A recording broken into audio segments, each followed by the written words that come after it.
dog? Anything. How about a dog eating a fire truck in the jungle? Sure! How big do you want it? How many of you can sing? Of course we can sing. What kind of songs can you sing? Anything. But what if you don't know the words? That's okay, we'll make them up. Let's sing! Now, Sure, why not?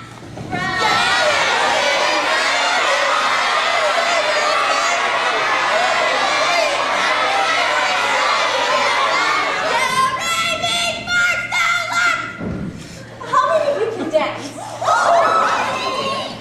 What kind of music do you like to dance to?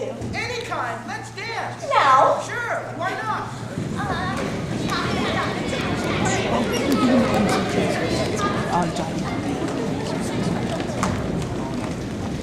do you like to act in plays? Yes! Can you play musical instruments? Yes! Do you write poetry? Yes! Can you read and write and count? Yes! We're learning that stuff now. Imagine the same question when asked to a college audience. A few students will raise their hands when asked if they can read, or write, or count, or draw, or paint, or act, or play musical instruments. More often than not, those who do raise their hands will want to qualify their responses with their limitations. I play piano, but not very well. My mother made me take lessons. I only dance to rock and roll. I only sing in the shower. I only draw a conclusion. When asked why the limitations, college students answer, I don't have any talents. I haven't done any of that stuff since like the 3rd grade. Who's got the time? That's not my major. Imagine the response to the same question when asked of an older audience.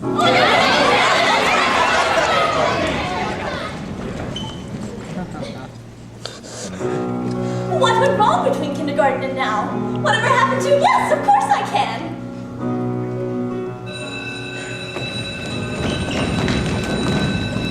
I become so caught up in my grown-up stuff.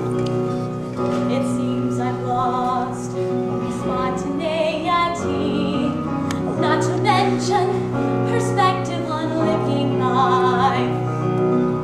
Every day at my school with my family, but I'm discovering all I really need to know I learned in kindergarten.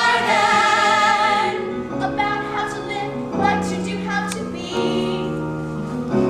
It's the sandbox code of ethics, not some grad school mumbo jumbo that's had the greatest impact on me.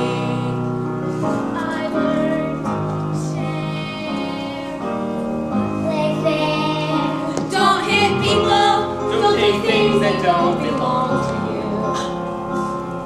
If you hurt someone, say you're sorry. To name just a few.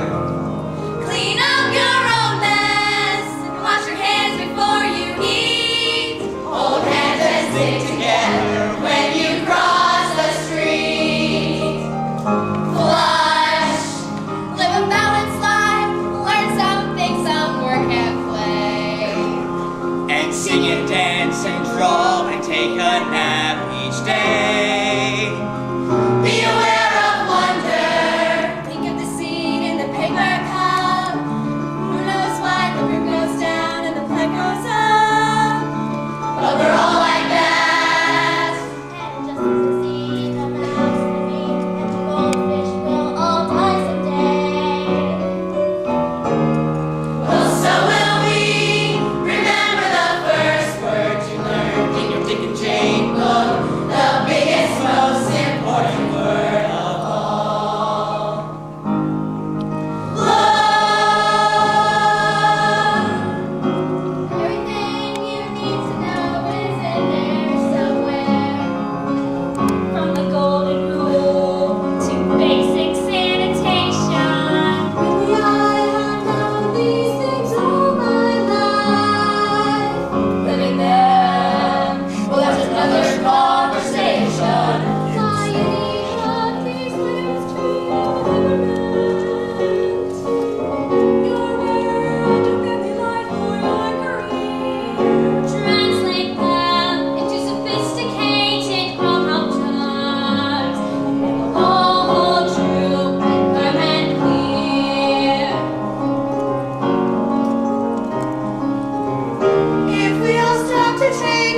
nap each day. Think how much better our world would be. Or what if cleaning up their own mess were a matter of our government's policy? And it's still true when we go out into the world.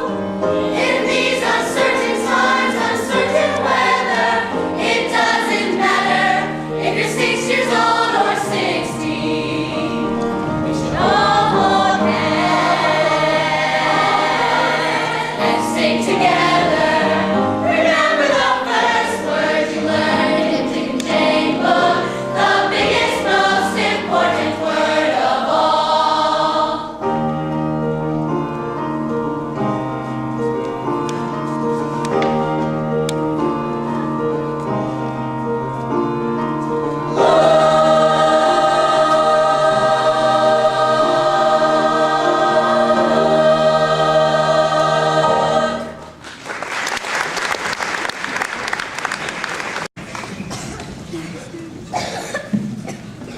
Cinderella was the title on the chalkboard marquee. Given the task of dramatizing a fairy tale for a teacher's conference, the kindergarten class decided on the classic old rags to riches story, Cinderella. You know how it goes. Shy, agreeable protagonist, victimized by abusive step-parent, waits for a wise matriarchal figure to rescue her and deliver her transformed from codependency to bliss. In other words, if you're good-looking, good at heart, and have a fairy godmother, you got it made. It was a good choice from the teacher's point of view, because there were so many characters and every child in the class could be in the play.